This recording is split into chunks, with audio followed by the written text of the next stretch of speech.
What's up, Sooner Nation? Welcome to the Sooner Surge podcast that tells it like it is. Huge week in college football, especially around Norman, Oklahoma, where the entire college football world will be watching on Saturday night as OU takes on Michigan, two blue blood programs battling it out at the Palace on the Prairie, Jay. And we're here to talk about personnel changes. This has been 1 week into the season. Clearly, some guys were held out of the first week's game against Illinois State. You'd like to think that those guys are going to get in the mix, and not only in the mix, but be starting. But just let's talk about it, Jay. On the personnel side of things, guys that didn't see action week one that will see action this week, and then maybe some guys that played a lot that more so than you thought that might get in this game as well. It's a little hard to say, except for the ones that like that Brent Venables has said he expects them back. Guys like Michael Fasusi, Derek Simmons. It sounds like that those two guys will be ready to go, which I think will provide a lift for the offensive line. Now, how much? It probably depends. Like if they're going to start, I think it provides a lift. If they're a depth piece, then I just think you're going to be in trouble if you're rotating people against Michigan. I think if you bring in Fasusi, Simmons, they're healthy and they're your starting tackles, because I think tackle was kind of a position in the first game that wasn't great in the run game. Not much of the O-line was in the run game. You also have Ozida injured. Do they get him back? That's also one that you're sitting there wondering about. But on the offensive side of the ball, that and then Jaden Ott's the mystery to me. That's the one I'm sitting there thinking, okay, is he going to get? Did they hold him out because he hadn't practiced a whole lot, and they're going to unleash him against Michigan? We'll find out. I think with who knows about Blaylock, I haven't heard anything officially on that, but I don't think many people were impressed with Barnes. So let's just say Blaylock can't go. That leaves you X-Rob and Ott. That's a little concerning if Ott's not healthy. I mean, that's you don't have a whole lot of depth there if Tatum's still banged up. On the offensive side, Jaden Ott's going to start Saturday night. You go out of the portal, you get the number one running back on the portal that every single university who's looking for a running back wants. He's going to start against Michigan. If not, there should be major questions asked. Okay, you mentioned the tackles. I agree with that. Those are guys that need to be playing this week and making a high impact on this team, Jay. And then outside of that position, there is, I think, something else on the offense before we switch to the defense. Jaron Kanak got a lot of run. Maybe more so than a lot of people thought at the tight end position. Now, that is a position that you could change personnel depending on who you're playing and depending on what the defense is doing. For example, is OU going to run a lot of two tight end sets? If so, you're going to see Huggins and Kent more. Are they going to go power more in short yardage? Like, there's a lot that could determine on the tight end room if Kanak plays less or more. Now, on the receiving side, Zion Kearney did not play much, if any at all, Jay. Was not involved at all in the passing game. Zion Kearney's a guy I think that can do some things.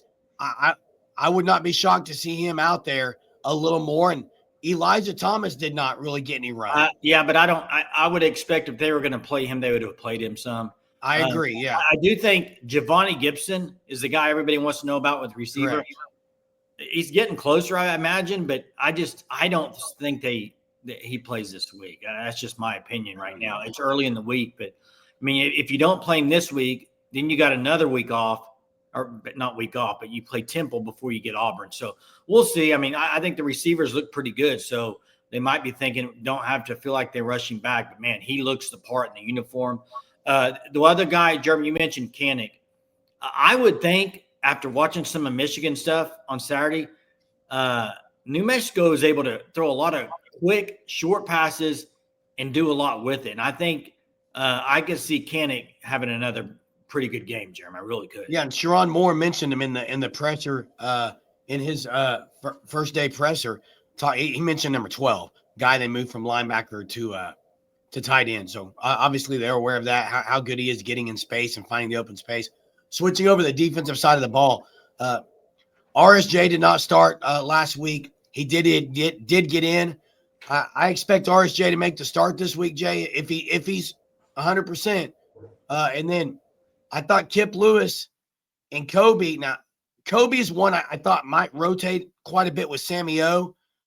Kip Lewis rotated out quite a bit with Owen Heineke. It'll be interesting if that stays this week or if Kip Lewis is going to go a lot more this week.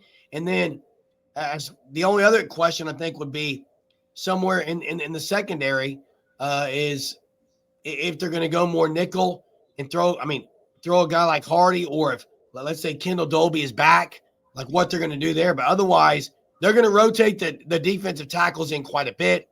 I don't think they'll rotate linebackers in as much as they did last week, personally. Yeah, it's hard to know. I mean, Brent Venables likes to play a lot of guys on the defensive side of the ball.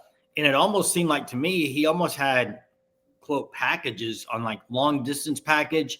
It was like a whole new group come in. Newcomb got a lot of run in that package, along with Heineke and Sammy O. I mean, Sammy O was the leading tackler on the team.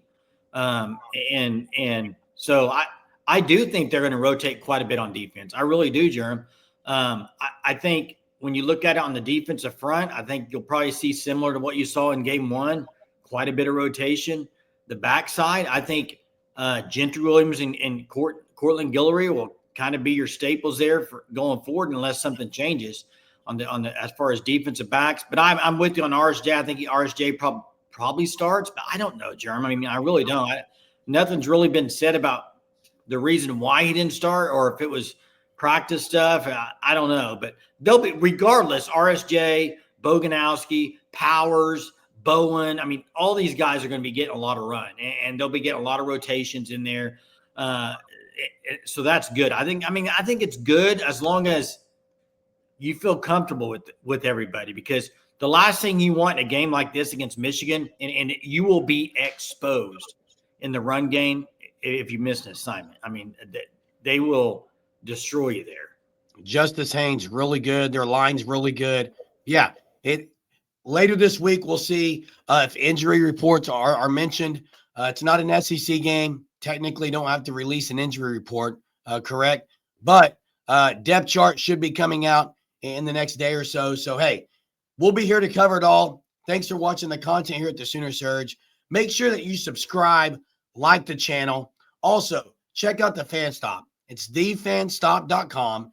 You can sign up for the Shirt of the Month Club as an OU fan. And if you're a Michigan fan, you can sign up for the Michigan Shirt of the Month Club. You can use code SURGE, get 10% off your first 3 months when you do it. Thanks for watching the content here. We'll see you next time, Sooner Nation.